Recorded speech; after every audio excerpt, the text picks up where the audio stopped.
Je me souviens encore très bien de ce matin, du moment où mon monde entier s'est brisé. Si quelqu'un m'avait dit qu'un cœur pouvait se briser en quelques mots, je ne l'aurais jamais cru, jusqu'à ce que je voie l'homme que j'aimais le plus franchir la porte, me laissant derrière moi et nos jumeaux nouveau-nés. Autrefois, je croyais que l'amour pouvait surmonter n'importe quel obstacle, que tant que nous étions ensemble, rien ne pouvait nous séparer. Mais j'avais tort.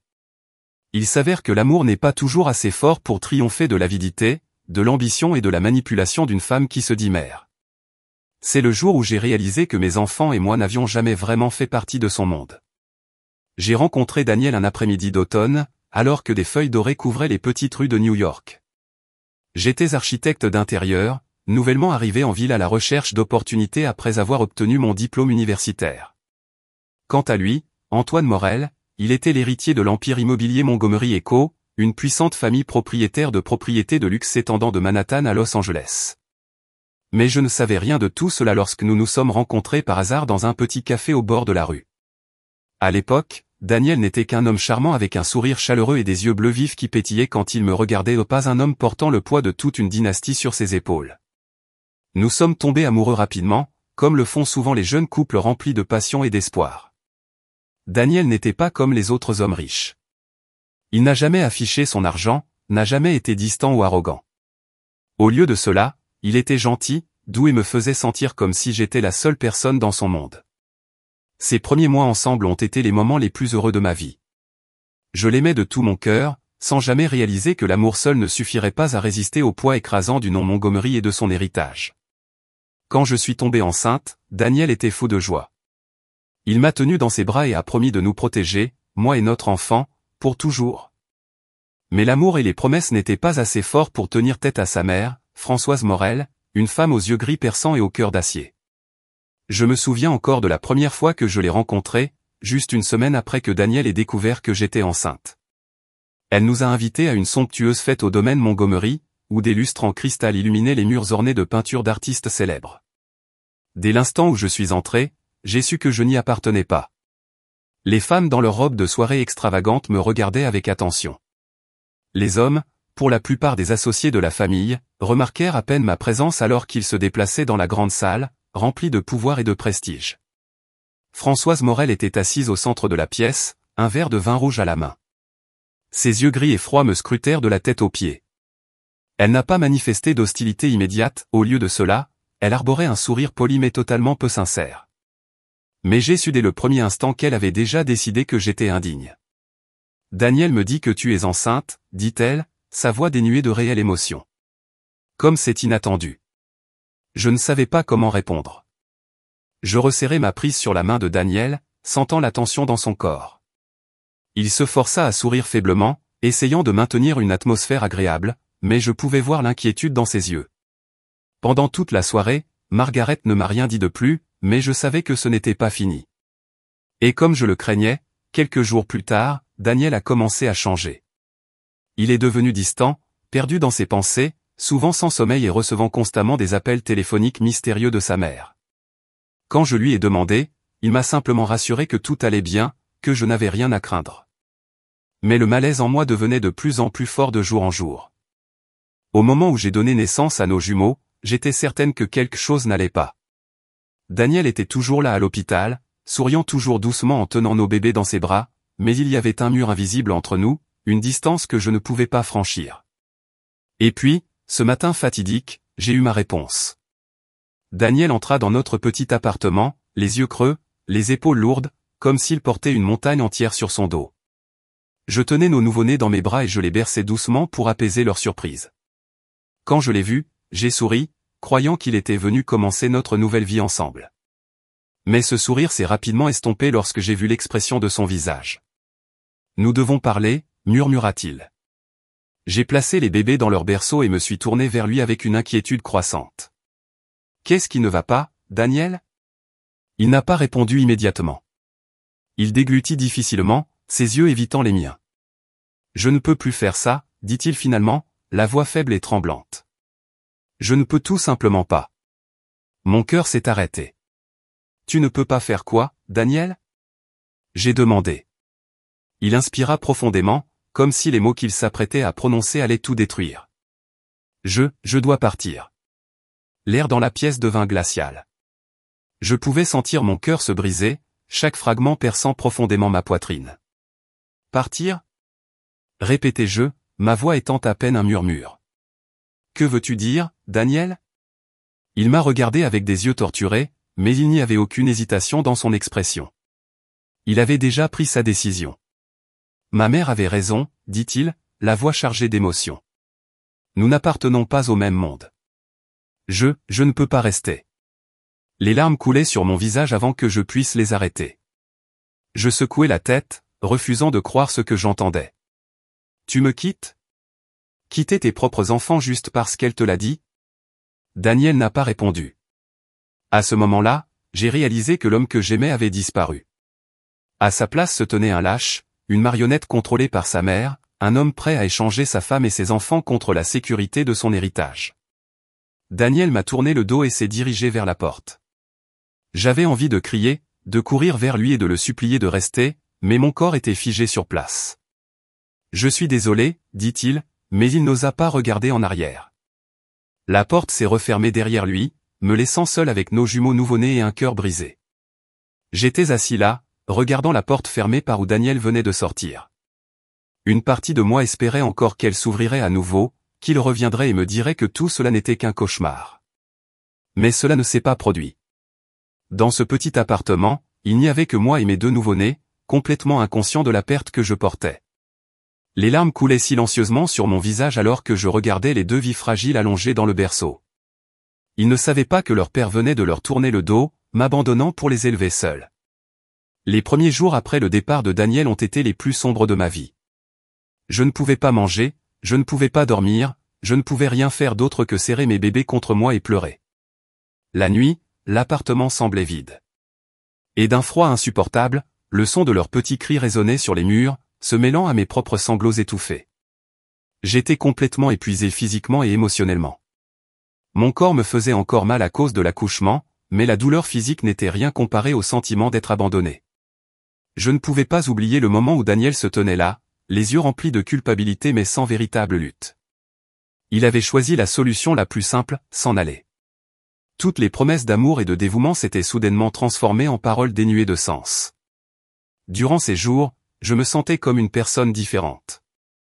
Je me suis laissé noyer dans le désespoir, m'excluant complètement du monde. Mon téléphone a sonné d'innombrables fois aux des amis, des connaissances, des personnes qui s'inquiétaient pour moi mais je n'ai jamais décroché. Je ne savais pas comment leur faire face. Je ne savais pas quoi dire alors qu'il ne me restait plus qu'un cœur brisé et deux bébés qui dépendaient de moi. Mais ensuite, une nuit, alors que la pluie frappait contre la fenêtre, une vérité que je ne pouvais pas ignorer s'est finalement installée. Je n'ai plus eu le temps de faire mon deuil. Ces deux petites âmes avaient besoin de moi. Si je continuais comme ça, qui s'occuperait d'eux? Qui les tiendrait quand ils seraient malades? Quand ils avaient besoin d'amour et de chaleur? Daniel avait choisi de s'éloigner d'eux, mais je ne l'aurais jamais fait. J'ai essuyé mes larmes, j'ai pris une profonde inspiration et pour la première fois depuis des jours, je me suis dit que je devais me lever. Le lendemain, j'ai commencé à chercher un emploi. Mais la vie n'a pas été aussi facile que je l'avais espéré. Avant ma grossesse, je travaillais dans une petite entreprise de design d'intérieur à Manhattan. Cependant, à l'approche de ma date d'accouchement, j'ai dû faire une pause pour préparer l'arrivée de mes jumeaux. Après le départ de Daniel, j'ai voulu retourner au travail, mais j'ai découvert que mon poste avait été remplacé. Personne ne voulait embaucher une mère célibataire qui venait d'accoucher, quelqu'un qui ne pouvait pas travailler tard ou maintenir un horaire flexible comme les autres employés. J'ai envoyé d'innombrables candidatures, mais chacune a été rejetée. Certains recruteurs ont été directs, me disant carrément que je n'étais pas la bonne personne car je devrais consacrer trop de temps à mes enfants. D'autres étaient plus polis, déclarant simplement qu'ils avaient besoin de quelqu'un qui puisse s'engager pleinement en ce qu'ils ne croyaient pas que je puisse faire. Chaque email de refus me semblait être un nouvel échec, mais je ne pouvais pas abandonner. Je n'avais pas d'autre choix que de continuer à chercher. Il y a eu des jours où je me sentais complètement désespéré, mais chaque fois que je regardais les yeux clairs et innocents de mes deux enfants, je trouvais la force de continuer. J'ai supprimé toutes les dépenses inutiles et j'ai appris à vivre de la manière la plus économe possible. Je n'avais pas les moyens de faire garder mes enfants, j'ai donc dû tout gérer toute seule. Les nuits blanches ont continué, non pas parce que j'étais plus en deuil, mais parce que mes bébés se réveillaient à tour de rôle tout au long de la nuit. J'ai appris à changer les couches d'une main tout en parcourant les offres d'emploi de l'autre. Je me suis concentré sur le travail à distance, dans l'espoir de gagner un revenu tout en restant à la maison avec mes enfants. Après des semaines de persévérance, j'ai finalement trouvé un travail indépendant en décoration d'intérieur pour une petite entreprise. Le salaire n'était pas génial, mais au moins il couvrait nos besoins fondamentaux. J'ai travaillé tard dans la nuit, après que mes enfants se soient endormis, avec rien d'autre que la lueur de mon écran d'ordinateur illuminant la pièce sombre. Les mois suivants furent une véritable bataille. J'étais mère, employé et seul subvenant aux besoins de ma famille. Il y avait des jours où la fatigue me pesait tellement que j'avais envie d'abandonner, mais je n'y parvenais pas. J'avais déjà tellement perdu que je ne pouvais pas me permettre de me perdre aussi. Petit à petit, j'ai réalisé que ma douleur n'était plus aussi vive qu'avant. C'était toujours là, persistant comme une blessure qui n'avait pas complètement cicatrisé, mais cela ne me contrôlait plus. Je n'étais plus la femme faible qui pleurait dans le coin d'une pièce. J'étais mère de 2 enfants et je ne laisserais pas la vie me briser. Je ne savais toujours pas ce que l'avenir me réservait, mais au moins j'avais commencé à suivre mon propre chemin, et cette fois, je ne laisserais personne décider de mon sort à ma place. Je m'étais habitué aux longues nuits blanches. Lorsque mes enfants finissaient par sombrer dans un sommeil profond, je m'asseyais devant mon ordinateur, la lumière bleu pâle projetant de douces ombres sur mon visage fatigué. Le travail de décoration d'intérieur indépendant couvrait à peine nos dépenses, mais je savais que je ne pouvais pas continuer à vivre ainsi. J'avais besoin de quelque chose de plus grand, de quelque chose qui m'appartenait vraiment. L'idée m'est venue en fin d'après-midi alors que je pliais les vêtements de mes jumeaux. J'ai réalisé que la plupart des vêtements pour enfants sur le marché se ressemblaient, rien de spécial. Les tenues bien conçues étaient ridiculement chères, tandis que les tenues abordables étaient de mauvaise qualité. Je me suis dit, pourquoi ne pas créer des vêtements à la fois beaux et confortables pour les enfants? Je n'étais pas une créatrice de mode, mais j'ai toujours aimé créer des choses. Quand j'étais enfant, ma mère m'a appris à coudre de petites robes pour mes poupées. Elle n'était plus là, mais ses compétences étaient restées en moi. J'ai donc décidé de l'essayer. J'ai emprunté une vieille machine à coudre à mon voisin du rez-de-chaussée et j'ai commencé avec des pièces simples, des combinaisons douces pour nouveau-nés, des leggings extensibles et des petites robes pour bébé-filles. Au début, je les fabriquais uniquement pour mes propres enfants, mais lorsque j'ai posté des photos en ligne, quelques amis m'ont demandé où ils pouvaient les acheter. C'est à ce moment-là que j'ai réalisé que j'avais une opportunité. Je n'avais pas beaucoup d'argent à investir, mais j'avais de la détermination. Chaque dollar que j'avais gagné était consacré à l'achat de tissus et de fournitures. J'ai appris par moi-même à mieux coudre, à créer des designs plus raffinés et à gérer une entreprise en ligne. C'était plus difficile que je ne le pensais. J'ai mis mes produits en ligne, mais personne ne semblait intéressé. J'ai envoyé un email à des blogueurs maman et bébé, mais je n'ai reçu aucune réponse. Une fois, j'ai même reçu une petite commande, mais le client a annulé à la dernière minute. Les refus se sont accumulés et j'ai commencé à me demander si je perdais simplement mon temps. Mais ensuite, une nuit, alors que je regardais mon bébé dormir paisiblement dans les tenues que j'avais confectionnées pour lui, j'ai su que je ne pouvais pas abandonner. J'étais allé trop loin pour faire demi-tour. J'ai changé mon approche. J'ai pris de meilleures photos plus professionnelles de mes produits, créé un petit site web et lancé un blog où je partageais mon parcours en tant que mère célibataire et comment je construisais ma marque à partir de rien. J'ai rejoint des groupes de parents sur les réseaux sociaux, partageant mes expériences tout en présentant subtilement mes produits. Petit à petit, les premières commandes ont commencé à arriver. Ma toute première cliente était une jeune maman de Chicago. Elle a commandé une tenue de nouveau-né pour sa petite fille. Lorsque j'ai reçu l'avis de paiement, j'ai fondu en larmes, non pas à cause de l'argent, mais parce que c'était la preuve que je n'étais pas désespéré. Puis vint la deuxième commande, la troisième. Très vite, j'ai commencé à recevoir des messages de mamans me remerciant, me disant à quel point mes vêtements étaient doux et confortables pour leur bébé. Certains ont même envoyé des photos de leurs petits portant mes créations, leurs petits visages rayonnant de joie. J'ai nommé ma marque Little Blessing, parce que c'est exactement ce que mes jumeaux m'avaient donné, une raison de continuer. Les mois suivants furent une bataille sans fin.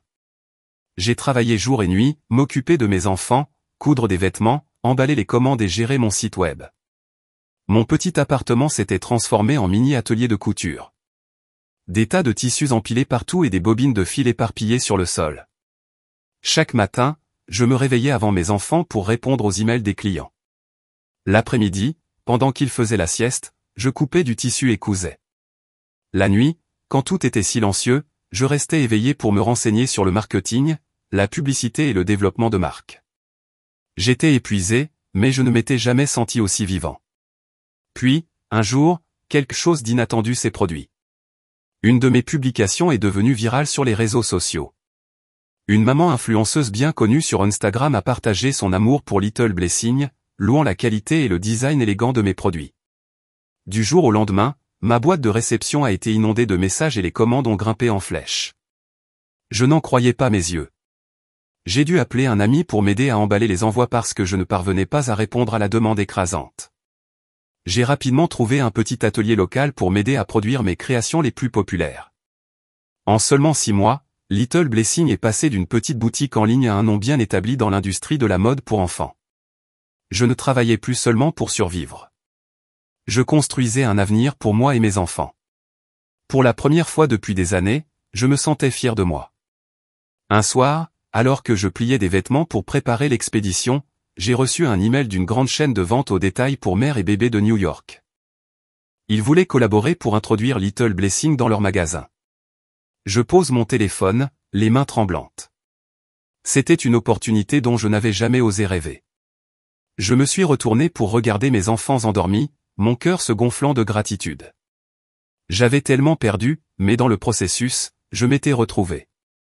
Je savais que ce n'était que le début. Je n'aurais jamais pensé que je serais ici aujourd'hui. D'une femme abandonnée et en difficulté dans un appartement exigu avec 2 bébés, je dirigeais désormais une marque de mode pour enfants florissante. Little Blessing n'était plus seulement une petite boutique en ligne, il était devenu un nom reconnu dans les communautés de mamans, figurait dans des articles sur les femmes entrepreneurs et avait même fait son chemin dans les rayons des grandes chaînes de vente au détail. En repensant à mon voyage, cela ressemblait encore à un rêve que je pensais autrefois impossible. Mais le plus incroyable n'était ni le succès ni l'argent que j'avais gagné. Le plus incroyable, c'est que je m'étais retrouvé. Je n'étais plus la femme faible qui pleurait derrière une porte fermée, regardant s'éloigner l'homme qui l'avait abandonné. Je me suis levé. J'avais construit une vie dont je pouvais être fier, une vie qui était la mienne et la mienne seule. Chaque matin, lorsque je me réveille dans mon appartement plus spacieux, en regardant mes 2 enfants rire et courir partout, je sais que je suis sur la bonne voie. Je ne me soucie plus de savoir comment leur acheter du lait et je ne passe plus de nuit blanche à compter les dernières pièces de mon portefeuille. Désormais, je peux leur offrir une vie confortable et penser à l'avenir sans que le poids constant de l'incertitude ne me pèse. Mais surtout, il y a une chose qui compte le plus, je n'en veux plus à Daniel. Au début, je pensais que je ne pourrais jamais lui pardonner. Il m'a abandonné quand j'étais au plus faible, choisissant l'argent et le pouvoir sur sa propre famille. Mais au fil du temps, j'ai réalisé que le ressentiment ne faisait que me maintenir enfermé dans le passé. Daniel n'avait plus de place dans ma vie et son existence n'affectait plus le chemin que je parcourais. Un jour, alors que je révisais mon horaire de travail, j'ai reçu un SMS d'un numéro inconnu, mandat, Daniel.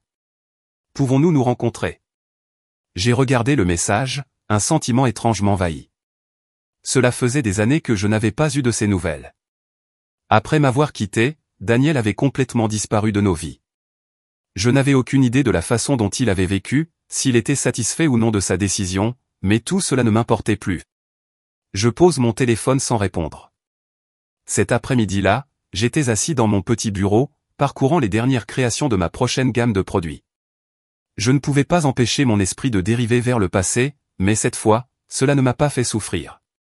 Je me souviens du jour où Daniel est sorti de notre petit appartement, du désespoir écrasant qui m'a alors consumé. Mais je me souvenais aussi de tout ce que j'avais fait pour reconstruire ma vie. Je n'étais plus cette femme. J'étais plus fort, plus résilient et je n'avais plus besoin de personne d'autre pour me compléter. Les journées qui suivirent furent plus chargées que jamais. J'ai eu une interview avec un grand magazine sur mon parcours entrepreneurial, une rencontre avec un partenaire commercial pour développer ma marque et d'innombrables commandes à exécuter. Chaque jour était une nouvelle étape dans le voyage que j'avais choisi pour moi-même. Et puis, un jour, j'ai revu Daniel. C'était un dimanche matin lorsque j'ai emmené mes enfants au parc. Alors que j'étais assis sur un banc et les regardais courir et jouer, j'ai senti un regard au loin. Daniel se tenait là, à quelques mètres de moi. il avait l'air complètement différent de la dernière fois que je l'avais vu. Fini l'homme confiant et fier qu'il était autrefois. Au lieu de cela, il avait l'air épuisé, légèrement plus âgé, et ses yeux portaient le poids du chagrin. Il fit un pas en avant, mais je n'avais pas l'intention de me lever ni de montrer la moindre émotion. Lorsqu'il s'est finalement arrêté devant moi, j'ai simplement levé les yeux, attendant. Je n'étais pas sûr que tu veuilles me voir, dit Daniel, la voix hésitante. Je restai silencieux un long moment avant de répondre. Alors pourquoi es-tu ici?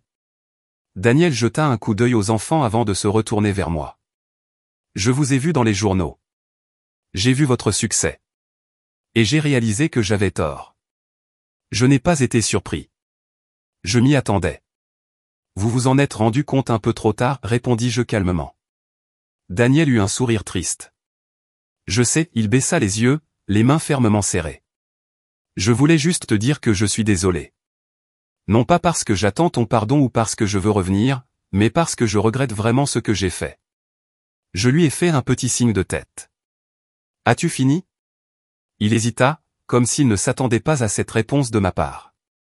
Je l'ai regardé directement, sans colère, sans tristesse.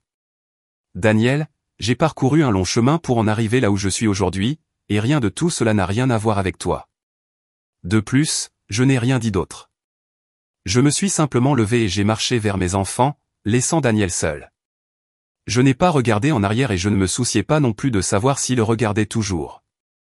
Pour la première fois depuis des années, je me sentais léger. Daniel avait autrefois fait partie de mon histoire, mais il n'était plus le personnage principal. C'était le cas, et je savais que j'avais gagné non pas contre lui, mais contre la douleur de mon passé. J'ai avancé, tenant les mains de mes enfants, regardant vers l'avenir, sans regarder en arrière, sans regret. Daniel était assis seul dans le vaste domaine de Montgomery, dans un silence presque assourdissant. Depuis qu'il nous a quittés, moi et nos enfants, il avait acquis tout ce que sa mère lui avait promis, une carrière sûre, une immense fortune, du prestige et une place parmi l'élite. Pourtant, rien de tout cela n'avait comblé le vide en lui. Fêtes somptueuses, réunions d'affaires de haut niveau et vacances de luxe, tout cela est passé sans signification. Quand les projecteurs se sont éteints, quand les louanges se sont calmées, Daniel s'est retrouvé seul dans un silence étouffant. Personne ne se souciait vraiment de lui. Personne ne l'aimait inconditionnellement comme je l'ai fait autrefois. Et puis un jour, tout a changé. Daniel était assis dans son bureau lorsque le son de ma voix résonnait sur le grand écran de télévision fixé au mur. Il tressaillit et sa tête se releva brusquement. À l'écran, j'étais interviewé lors d'un talk-show matinal, assis en face d'un animateur bien connu. Votre histoire est vraiment une source d'inspiration pour tant de femmes, a déclaré l'animatrice avec un sourire chaleureux. D'être une mère célibataire abandonnée par son mari jusqu'à aujourd'hui la création d'une marque de mode pour enfants à succès. Pouvez-vous nous parler un peu de votre parcours? J'ai souri doucement, mon regard calme et plein de confiance, une version de moi que Daniel n'avait jamais vue auparavant. Au début, je ne pensais pas pouvoir le faire, ai-je dit.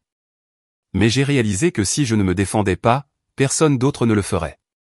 J'avais 2 enfants qui avaient besoin de moi et je ne pouvais pas laisser le passé me retenir pour toujours. Sur l'écran, des images de moi et de mes enfants sont apparues. Nous jouions dans un parc, en riant, vêtus de tenues que j'avais moi-même conçues. L'animateur a poursuivi, votre marque, Little Blessing, a eu un impact énorme sur l'industrie de la mode pour enfants. Quelle a été la leçon la plus importante pour vous dans ce voyage? J'ai encore souri. Le plus important a été d'apprendre à croire en moi. Je ne suis plus la femme que j'étais. Je n'ai plus peur, je ne dépends plus de personne. J'ai construit mon bonheur toute seule. Daniel sentit sa poitrine se serrer. Ses yeux restaient rivés sur l'écran, comme s'il n'arrivait pas à croire ce qu'il voyait. J'étais complètement transformé. Je n'étais plus la femme fragile qu'il avait abandonnée. Je ne faisais pas que survivre, j'étais en plein essor. La dernière image avant la fin du segment me montrait tenir mes 2 enfants dans mes bras, nous souriant tous les 3 radieusement. Daniel a éteint la télé, mais les images ne l'ont pas quitté. Il réalisa soudain qu'il avait eu tort, un tort dévastateur et irréversible. Pendant des années, il avait essayé de se convaincre qu'il avait fait le bon choix, que me quitter était la meilleure décision. Mais maintenant, me voyant heureux et fort sans lui, il comprit enfin qu'il avait perdu la chose la plus précieuse de sa vie. Il ne pouvait pas supporter l'idée que j'avais vraiment évolué sans lui. Sans hésitation, Daniel a saisi ses clés de voiture et s'est précipité hors du domaine. Il n'avait aucune idée de ce qu'il dirait, aucune idée si j'aurais même envie de le voir, mais il ne pouvait plus continuer à vivre avec ce regret. Au moment où il est arrivé à mon appartement, le ciel s'était assombri. Tout était différent du jour de son départ. À l'époque, je vivais dans un petit appartement exigu, mais j'avais désormais emménagé dans une maison spacieuse et élégante, à la fois moderne et chaleureuse. Daniel se tenait à la porte, le cœur battant. Il ne savait pas vraiment comment j'allais réagir, mais il savait qu'il devait essayer. Il a sonné à la porte. Quelques secondes plus tard, la porte s'ouvrit. Je restais là, toujours moi, mais je n'étais plus le même. J'étais plus fort, plus confiant et mes yeux ne portaient plus aucune trace de chagrin lorsque je le regardais. Daniel ouvrit la bouche mais ne savait pas quoi dire. Je croise les bras, ma voix calme. Que faites-vous ici? Daniel déglutit difficilement. Je t'ai vu à la télé. Je restai silencieux, attendant. Il expira, essayant de se stabiliser. J'avais tort, Chloé. J'avais tort depuis le début. Je n'aurais jamais dû te quitter. J'ai laissé ma mère contrôler ma vie, et j'ai tout perdu. J'ai légèrement incliné la tête, mon expression illisible. Et maintenant tu t'en rends compte? Daniel hocha la tête, les yeux remplis de regret. Je sais qu'il est trop tard, mais j'ai besoin que tu saches que je le regrette vraiment. Je ne m'attends pas à ce que tu me pardonnes. Je ne m'attends pas à une autre chance. J'ai besoin que tu saches que tu étais la seule personne que j'ai jamais aimée. Je l'ai regardé pendant un long moment avant de répondre doucement, Daniel, je n'ai pas besoin de ça. Il s'est figé. J'ai souri, mais ce n'était pas un sourire doux. C'était un sourire de libération. Je n'ai pas besoin de savoir si tu m'aimais ou non.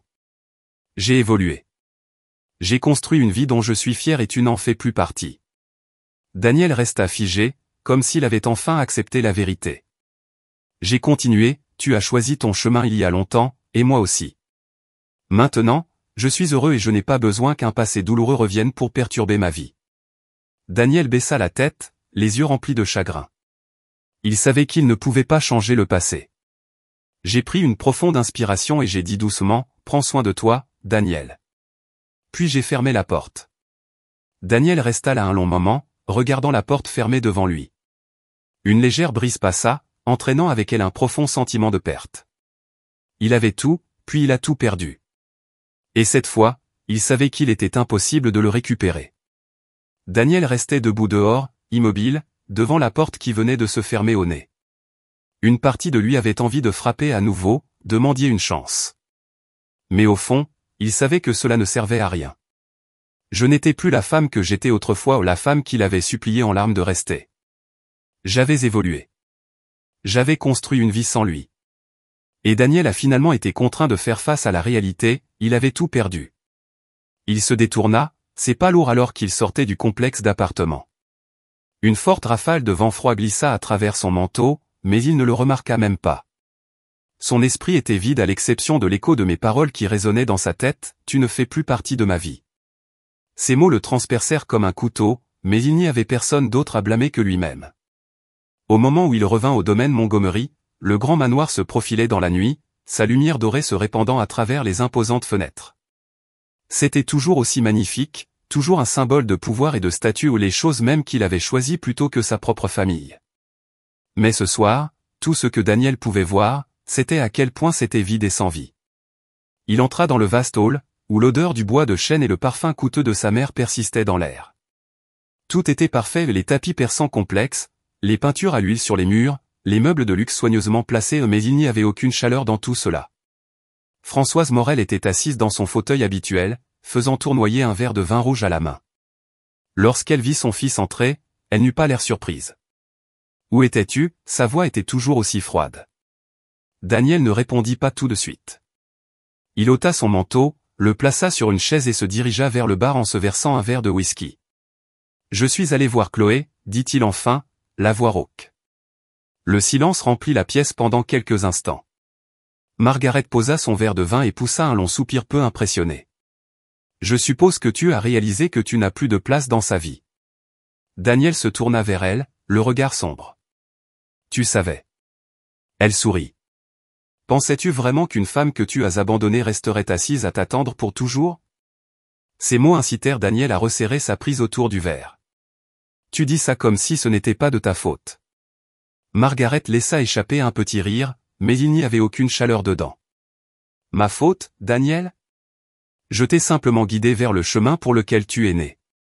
Tu es un héritier des Montgomery, pas un homme ordinaire avec une petite famille inoubliable. Je t'ai tout donné. Daniel se moqua amèrement. Tout? Tu penses vraiment que j'ai tout? Il posa son verre sur la table, le liquide se répandant sur le bois poli. J'ai de l'argent, j'ai une carrière, j'ai du pouvoir, mais savez-vous ce que j'ai d'autre? Le vide.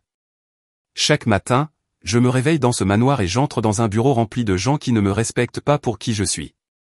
Ils me respectent parce que je suis un Montgomery. Je suis entouré de gens, et pourtant je ne me suis jamais senti aussi seul.